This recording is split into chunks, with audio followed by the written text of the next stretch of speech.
Hello everyone, आज के इस वीडियो में हम बात करने वाले हैं कि इंटरव्यू में किस टाइप के क्वेश्चन हमें बताने चाहिए। हमें बेसिकली हमें क्वेश्चन कैसे बताने हैं और हमें क्वेश्चन किस टाइप के वो पूछ सकते हैं।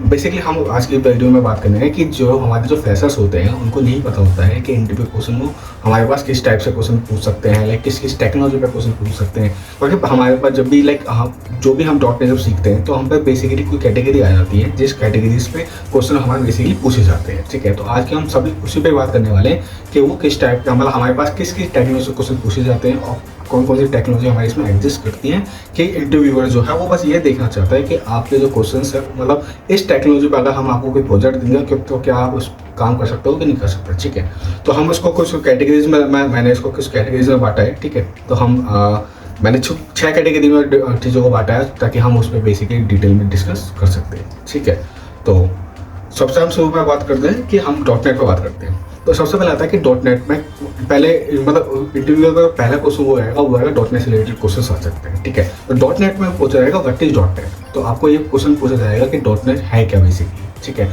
तो डॉट नेट का वो वही बता देना है कि फ्रेमवर्क है जिसमें हम अलग अलग अपने प्रोजेक्ट क्रिएट करते हैं। ठीक है, लेकिन फिर वो पूछेगा कि आपने किस चीज़ पर काम किया है, आपने किस चीज़ पर थोड़ी प्रैक्टिस की है। तो गलती से भी ये मत बोलना कि गलती का सेंस, अगर आपकी प्रैक्टिस अच्छी है वेब फॉर्म पे ASP.NET वेब फॉर्म पे अगर प्रैक्टिस अच्छी है तो सही है, अगर अच्छी नहीं है तो आपको बताना है कि मैंने ASP.NET MVC कोर पे काम किया हुआ है। ठीक है, अब क्या है MVC कोर और ASP.NET MVC के अंदर क्या है कि बेसिकली चीज़ें आपको थोड़ी इजीली मिल जाती है और वहाँ पे आपको क्वेश्चन जो है आप आराम से बता सकते हो। ठीक है, क्योंकि वेब फॉर्म के अंदर काफ़ी हमारी चीज़ें थी जिसको आपको समझना काफ़ी आपको काम आता होगा, लेकिन आपको जब उसको एक्सप्लेन करोगे तो वो एक्सप्लेन नहीं कर पाओगे। ASP.NET वेब फॉर्म की बात करता हूँ मैं यहाँ पे। ठीक है, तो यहाँ पे आपको डॉट नेट का क्वेश्चन जो है वो आप आराम से जो भी आप डालोगे। मैं आपको कुछ हमारे जो कमेंट बॉक्स में डिस्क्रिप्शन में मैं आपको क्या करूँगा एक कुछ वीडियोस की लिंक डाल दूंगा जहाँ से मैंने भी प्रैक्टिस की थी और मेरे को वहाँ काफ़ी एक्सप्लेन किया था उस चीज़ों के बारे में। तो वहाँ मैं अपने के लिए कमेंट डिस्क्रिप्शन में लिंक दे दूंगा, तो आप क्या करोगे वहाँ से जाओगे और सारे जो डॉट नेट से रिलेटेड क्वेश्चन है वो क्वेश्चन आप पढ़ लो। ठीक है, तो ध्यान रखना बस कि वेब फॉर्म को ना बताओ तो ज़्यादा बेटर है। वैसे ऐसा इंटरव्यू ज़्यादा नहीं पूछा जाता, लेकिन बस बता देना कि हाँ भाई मैंने ASP.NET MVC कोर पे मैंने ज़्यादा काम किया हुआ है। ठीक है, तो सेकंड कैटेगरी हम लेके चलते हैं C#। C# क्या है, बेसिकली लैंग्वेज है। ठीक है, तो C# का बेसिक हमारे कुछ हमारे कुछ क्वेश्चंस बन जाते हैं जो क्वेश्चन आप आराम से बता सकते हो। ठीक है, लेकिन वो पूछना चाहेगा कि स्टैक क्या होता है, स्टैक हीप क्या होता है, स्टैक अनबॉक्सिंग। ठीक है, तो वो देखना चाहते हैं कि आपको लैंग्वेज जो है आपकी लैंग्वेज में कितनी तगड़ी कमांड है। ठीक है, वो फ्रेशर वैसा हो, लेकिन फ्रेशर से भी वो सब ये चाहते हैं कि हाँ भाई ये अगर हमारे यहाँ काम करने आएगा है तो इसको इतनी नॉलेज तो होनी चाहिए बेसिकली। ठीक है, तो इसमें जेट होता है, एल कोड होता है, तो ये सब बेसिक चीज़ें हैं जो आपको आनी चाहिए इसके अंदर। तो C# से रिलेटेड भी काफ़ी क्वेश्चन हमारे बन जाते हैं। अगर मोटा लेगा 30-40 क्वेश्चन तो हमारे हैं, वो कहीं से भी कुछ भी पूछ सकते हैं। ठीक है, तो थर्ड कैटेगरी पर हम लेके आते हैं, हम आते हैं उप्स कॉन्सेप्ट। उप्स कॉन्सेप्ट जो होते हैं वो हमारे मेन होते हैं।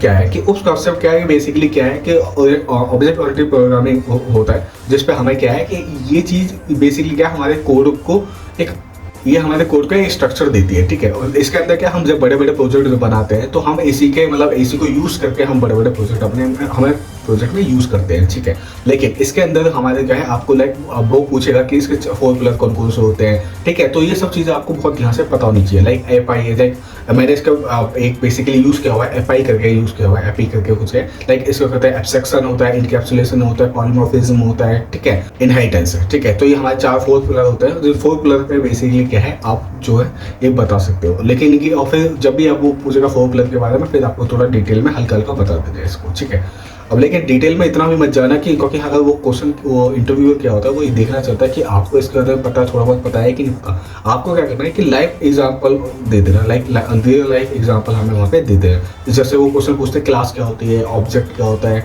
ठीक है, ये क्या होता है, ये छोटी मोटी चीज़ें इनहेरिटेंस में क्या, इनहेरिटेंस को हम यूज़ भी करते हैं। तो ओवरराइड क्या होता है, तो हो सकता है उसके डिटेल में से पहले क्वेश्चन पूछ लें, लेकिन आपको अपनी तरफ से ज़्यादा डिटेल में मत जाना। बस जैसे पूछते हैं कि हाँ भाई 4 पिलर क्या होते हैं उसके, तो आपको ये बता देना चाहो भाई सिंपल बता देना एब्स्ट्रैक्शन इनकैप्सुलेशन होता है। ठीक है, इनकैप्सुलेशन होता है हमारा, एब्स्ट्रैक्शन होता है हमारा। ठीक है, इनहेरिटेंस होता है हमारा। ये सब बेसिकली चीज़ें आप इसके अंदर आप इजीली बता सकते हो, नॉर्मल बता देना है। इसमें ऐसा कोई डिटेल में जाने की जरूरत नहीं है। पहले 4 पिलर के बारे में पूछा तो 4 पिलर के बारे में ही बताना है। ऐसा नहीं कि अपनी तरफ से आप कूद गए और सब कुछ बताने लगे, नहीं, नॉर्मल बता देना ये। क्योंकि जब मैंने इंटरव्यू देने गया था तो मेरे से भी कई बार ऐसी गलती होती थी कि मैं बहुत जल्दी जल्दी सब कुछ बताने लगता था इंटरव्यूअर को। नहीं, आप जब वो पूछेंगे कि ओके अब आपको क्या पॉलीमॉर्फिज्म आता ही नहीं आता, तो फिर बताना है कि हाँ भाई पॉलीमॉर्फिज्म ये होता है, ठीक है। पॉलीमॉर्फिज्म हमारा इसके अंदर ये चीज़ होती है, इसके अंदर ओवरलोडिंग इसके अंदर होता है, ठीक है। इसके हम यूज़ भी करते हैं, तो अवल तब जाके उसकी डिटेल में बताना है, ठीक है। तो ये हमारा उस कॉन्सेप्ट है, ठीक है। उसके बाद आता है हमारा सिक्वल पार्ट में। सिक्वल पार्ट में आपको किस टाइप से बताना है। सिक्वल क्या है, सिक्वल में ये क्या है, हमारा डेटाबेस है पूरा। डेटाबेस के अंदर फैसेस के लिए बात कर रहा हूँ मैं। फैसेस के लिए नॉर्मल हमारा इंसर्ट, अपडेट, डिलीट, ये सब चीज़ आपको बेसिकली पता होनी चाहिए, ठीक है। लेकिन अब इंटरव्यू ये भी चाहता है कि भाई आपको बेस कुछ चीज़ें तो ऐसी होनी चाहिए जो आपको पता होनी ही चाहिए, लाइक ट्रंकेट और डिलीट में अंतर क्या होता है, ठीक है। अगर मैं बात करूँ नॉर्मली मोटा मोटी बात कर लूँ, ट्रंकेट और डिलीट में क्या बात होता है। भाई ट्रंकेट जब हम यूज़ करते हैं तो हमारी पूरी जो टेबल की पूरी ब्लैंक हो जाती है, ठीक है। मतलब ट्रंकेट टेबल और टेबल का नाम मैं यूज़ करता हूँ ना, पूरी टेबल में डिलीट, मतलब पूरी सारा डेटा वहाँ से रिमूव हो जाएगा, ठीक है। डिलीट में भी ऐसा हो जाएगा, कोई दिक्कत नहीं, डिलीट करूँगा मैं टेबल, डिलीट के कमांड चलाऊंगा विदाउट वेयर कंडीशन, तो मेरा सेम उसमें हो जाएगा। लेकिन जब मैं डेटा पहले कोई डिलीट उसमें इंसर्ट करूँगा डिलीट के केस में, तो जो अगर मेरी पहले से 10 डेटा उसमें इंसर्ट हो रखे, तो जब मैं 11 इंसर्ट करूँगा तो 11 मेरा वो रो नंबर वो बनेगा, जो मेरा रो नंबर बनेगा, तो वो क्या बना 11 से स्टार्ट होगा, 11, 12, 13, 14 ऐसे, ठीक है। यानी कि 10 जो मेरे डेटा डिलीट हुए तो वो कहीं ना कहीं पड़े हुए, मतलब पड़े सेंस कि वो 11 से स्टार्ट हुए। लेकिन ट्रंकेट में ऐसा नहीं होता है। ट्रंकेट में क्या है, वो हमारे सीरियल नंबर जो कहाँ से स्टार्ट होगा, हमारा 1 से स्टार्ट होता है। तो ये सब कुछ चीज़ें हैं आपको ट्रंकेट और डिलीट में थोड़ा सा देखना पड़ेगा, ठीक है। और भी काफ़ी चीज़ें लाइक व्यू क्या होता है, सेलेक्ट हम डेटा को कैसे फास्ट ला सकते हैं, ठीक है। इंडेक्सिंग क्या होती है, ये नो इंडेक्सिंग क्या होती है, इंडेक्सिंग को इम्प्लीमेंट कैसे करता है। तो ये छोटी मोटी चीज़ें क्वेश्चन है, इस पर भी करीब 30-40 क्वेश्चन बन जाता है, तो आपको बेसिकली वो भी ध्यान में देने पड़ेंगे, ठीक है। तो सिक्वल में इतना ही होता है नॉर्मली। अब आता है हमारा जावास्क्रिप्ट और जेक्वेरी। जावास्क्रिप्ट बेसिकली क्या है, अब वो पूछता है कि भाई जेक्वेरी का, हाँ जेक्वेरी क्या है, एक लाइब्रेरी है जावास्क्रिप्ट की, ठीक है। तो ये नॉर्मल आप बता दोगे। तो उसमें आता है सिलेक्टर्स क्या होते हैं, लाइक आईडी, सिलेक्टर्स क्या होता है, आईडी, क्लास, ये सब हमारे सिलेक्टर्स होते हैं जिसके बेसिस से हम डेटा निकाल सकते हैं। आईडी पर हम डेटा कैसे निकालते हैं, जैसे कि मैं बोलता हूँ भाई मेरे एक इनपुट टाइप है, ठीक है। इनपुट टाइप मेरा लाइक मैंने ले दिया TXT जितेंद्र ले लिया मैंने, ठीक है। तो ये मेरी एक आईडी होगी TXT जितेंद्र। अगर मैंने इसकी वैल्यू निकाली तो मैं कैसे निकालूंगा, तो आपको कैसे निकालूंगा इसकी वैल्यू, डॉलर, ठीक है, ब्रैकेट के अंदर डबल कोट्स के अंदर क्या करूंगा, एक हैश, ठीक है, TXT जितेंद्र, कॉलम बंद हो गया हमारा। उसके बाद क्या है, डॉट VAL, और उसके बाद कॉलम को बंद कर, मतलब ब्रैकेट को बंद करके, और बाद में सेमीकोलन, ठीक है। तो आपको स्क्रीन पे दिखाई भी दे रहा होगा मैं किसकी बात करूँ। तो इस टाइप से आप जो है इसकी वैल्यू इजीली निकाल सकते हो, तो और उसको अपने किसी भी वेरिएबल में असाइन कर सकते हो। लाइक मैंने उसे लेट के अंदर डाल दिया, लाइक कुछ भी ले लो, let Jitendra equal to this value, ठीक है। तो मैंने वो वैल्यू जो है वो किसके अंदर आ गई, जितेंद्र के अंदर आ गई। अब मैं जितेंद्र को किसी भी डेटा के अंदर अपेंड कर सकता हूँ। अगर आपने हमारी प्रीवियस वीडियोस देखी होंगी तो मैंने उसमें बहुत इजीली अच्छे से समझा रखा है कि हम किसी आईडी की वैल्यू अपने किसी वेरिएबल में कैसे स्टोर करेंगे। जेक्वेरी बताओ, जावास्क्रिप्ट में हम किस टाइप से रखेंगे वो आप वहाँ पे देख सकते हो, ठीक है।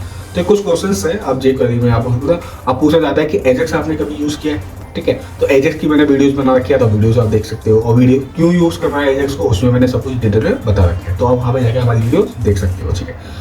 एक और चीज़ इसके अंदर कि एजेक्स से बोलेंगे कि एजेक्स के पैरामीटर कितने होते हैं, तो ये बात को आपको थोड़ा ध्यान रखना पड़ेगा कि भाई 5 होते हैं, 6 होते हैं। तो आपको मोटा मोटी जो भी उसके अंदर मैंने बता रखा है तो आपको वो चीज़ें बता दूंगी, ठीक है। तो वो थोड़ा डिटेल में ये सब चीज़ों को देखना कि एजेक्स हम यूज़ करते क्यों हैं, ये सब चीज़ों का फंक्शन बनाते कैसे हैं, ठीक है। तो ये सब छोटी मोटी चीज़ें, ठीक है।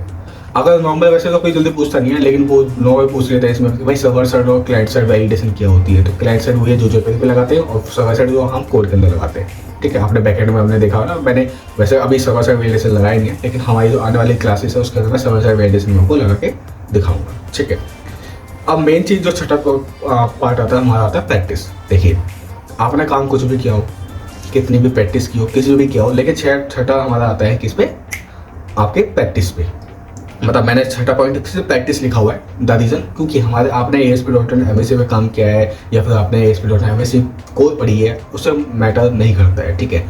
मैटर क्या करता है कि आपने प्रैक्टिस और कितने प्रोजेक्ट अपनी तरफ से क्रिएट किए। जैसे कि मैंने आपको ASP.NET MVC के अंदर पूरा प्रोजेक्ट बना के दिखाया है। प्रोजेक्ट कैसे बनाया भाई, मैंने आपको इंसर्ट करके अपडेट करके पूरा कलर ऑप्शन किया, इमेज इंसर्ट करी, हॉबीज, ठीक है, फिर फुटर, हेडर, पूरा प्रोजेक्ट आपको बना के दिखाया है, लॉग इन लॉग आउट सब कुछ, ठीक है।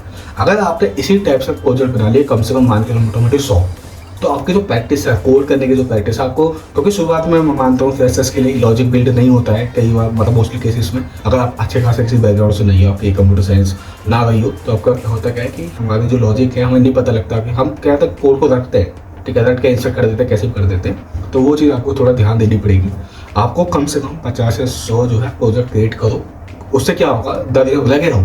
उससे मोटे मोटे क्या होगा कि आपको जो कोड है, किस लाइन पे कौन सी कोड आने वाला है, किस लाइन के बाद कौन सी लाइन आने वाली है, तो वो आपको प्रैक्टिस हो जाएगी। क्योंकि मेरे साथ ये होता था, मैं क्या लाइक बेसिकली क्या मुझे चीज़ों को इतना डिटेल में नहीं पता था, टू बी ऑनेस्ट अगर मैं बताऊँ तो मुझे इतना डिटेल में नहीं पता जब मैं फ्रेशर था कि हाँ भाई हम इस लाइन को लिख रहे हैं तो क्यों लिख रहे हैं, इस काम को कर रहे हैं तो क्यों कर रहे हैं, तो मेरे को इतना चीज़ों को बारे में नहीं पता था। आप पता वैसे कि हाँ भाई नॉर्मल का ऑप्शन करना कैसे है, पेज लोड होगा तो कैसे पेज लोड होगा, एडिट्स यूज़ कर रहे हैं तो क्यों कर रहे हैं, एडिट्स कहाँ यूज़ करना है, तो ये आप पता है वैसे मुझे, लेकिन उस वक्त में नहीं पता था। तो हमें क्या है, आपको बस इस बात का ध्यान रखना है कि 50 से 100 बार जब प्रैक्टिस कर लोगे तो आपको कट ऑप्शन तो यू आ जाएगा। मोस्टली कंपनी में क्या होता है कि आपको एज अ फ्रेशर लेवल पे सिर्फ कट ऑप्शन दिया जाता है। शायद एक आध कंपनी होंगे जहाँ पे आपको बोला जाएगा भाई इमेज में इंसर्ट करके दिखाओ और भी करो, नहीं ठीक है, या रेडियो बटन, ड्रॉप डाउन, ये सब चीज़ें। लेकिन नॉर्मल क्या आता है, कर्ड ऑप्शन आपको करने के लिए बोला जाएगा, इंसर्ट अपडेट डिलीट ये करके दिखा दो, ठीक है। तो इसमें भी आपको क्या है, स्टोर प्रोसीजर बना के दिखा देना, और स्टोर प्रोसीजर में नॉर्मल आप टेबल में डेटा इंसर्ट कर सकते हो, कोई वो नहीं है, ठीक है। इसमें आपको प्रैक्टिस ये करनी है कि जब भी आपको बोला जाए कि हाँ भाई मेरे को कट ऑप्शन करके दिखाओ, तो आपको जो डेटाबेस से कनेक्शन होता है वो इंपॉर्टेंट होता है कि डेटाबेस से कनेक्शन कैसे बनाने। तो वो उसकी प्रैक्टिस तो कम से कम मतलब ऐसे समझ लो, कोई दिमाग हो सोते वक्त भी आपके दिमाग में रहना चाहिए कि भाई डेटाबेस के साथ में कनेक्शन कैसे बनेगा। और ASP.NET के अंदर क्या होता है, हमारा जो है डेटाबेस के साथ कनेक्शन बनाना बहुत ईजिली होता है, मतलब इतना डिफिकल्ट नहीं है अगर आप प्रैक्टिस करोगे अच्छे से। तो मोटा मोटी हमने 6 चीज़ों पे बात कर ली है, .NET के बारे में बात कर ली, C# के बारे में बात कर ली, SQL, जावास्क्रिप्ट, और अपनी जो प्रैक्टिस आप करोगे कोड को, मतलब प्रोजेक्ट बना के इतनी प्रैक्टिस कर दो कि आपको हर एक चीज़ का पता रह जाए, ठीक है। अब मैं क्या करूँगा, बेसिक मैंने आपको मोटा मोटी बता ही दिया है किसी चीज़ के बारे में।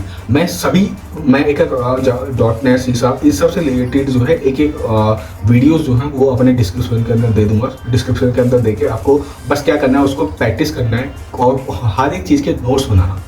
इस बात का थोड़ा सा देखना कि आप हर एक चीज़ के नोट्स बनाओ। और क्योंकि .NET वो पूछेंगे, मोटा मोटे पूछा जाता है कि .NET क्या होती है भाई, ठीक है। तो आपको पता होना चाहिए .NET फ्रेमवर्क क्या है, किस टाइप से काम करता है, MVC कोर क्या है, MVC कोर की, और मैं लाइक हमारी क्लासेस आने वाली है MVC कोर के ऊपर आने वाली है, तो MVC कोर में क्यों जरूरत पड़ी थी मैं उसको भी आपको बताऊंगा, ठीक है। लेकिन उससे पहले क्या है, आपको ये सब चीज़ों का बारे में पता होना चाहिए। और मैं ऐसे एक वीडियो जो दूंगा आपको इंटरव्यू को क्वेश्चन की, कि उस इंटरव्यू क्वेश्चन पर आप जो है प्रैक्टिस करना और अच्छे से अच्छे, मतलब जितनी हो सके उतनी बार उन वीडियोज़ को देखना। और छोटी छोटी चीज़ें हैं, आप जब नोट्स बनाओगे तो आपको ये चीज़ होगी, जब लिखोगे उस चीज़ को, जब लिखोगे और जब इंटरव्यूअर आपसे पूछेगा तो आपको तुरंत माइंड में आ जाएगा, अच्छा भाई ये पूछा था, ठीक है भाई, ये तो बॉक्सिंग अनबॉक्सिंग पूछ रहा है, रेफरेंस टाइप, वैल्यू टाइप ये पूछ रहा है, ठीक है। तो आपको ये सब चीज़ें जो है आपके माइंड में तुरंत रहनी चाहिए, ठीक है। ऐसा नहीं लगना चाहिए कि हाँ भाई आप सोच रहे हो दीवार की तरफ देख रहे हो ये कैसे होता है, नहीं ऐसे नहीं। दीवार जब भी इंटरव्यू क्वेश्चन पूछता है तो आपको मतलब कॉन्फिडेंट लेकर रह के आपको बैठना है प्रॉपर, ठीक है। तो अगर वो पूछते हैं भाई बॉक्सिंग अनबॉक्सिंग होते हैं, तो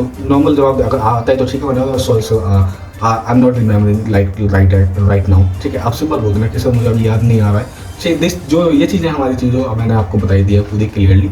और अगर एक्सपीरियंस हो तो एक्सपीरियंस के लिए भी ज़्यादा कुछ नहीं है, वो मैं आपको लाइक अपकमिंग वीडियोज होंगी, हम क्या करेंगे फ्यूचर में भी कुछ वीडियोज बनाएंगे इंटरव्यू से रिलेटेड क्वेश्चन, जो हमारी 1-2 टेक्नोलॉजी और हो जाएंगी। तो मैं एक बेसिक बनाऊंगा प्रॉपर कि हमारे क्या क्या किस टाइप से क्वेश्चन जो है और पूछे जा सकते हैं, पर वो हम थोड़ा फ्यूचर में बनाएंगे, ठीक है। तो ये अभी के लिए मैंने आपको बस आइडिया दे दिया है, ताकि आप जो कि हमारे पास 2 टेक्नोलॉजी हमने खत्म कर दी, ASP.NET web form, ASP.NET MVC हमने थोड़ी बहुत खत्म करी है, जिसके अंदर आप जो है प्रैक्टिस करके अच्छी तरह इंटरव्यू निकाल सकते हो और आप इजीली जॉब ले सकते हो, ठीक है। बस यही है, तो हम इस वीडियो को एंड करते हैं और best of luck for your future और for your interview. Thank you everyone.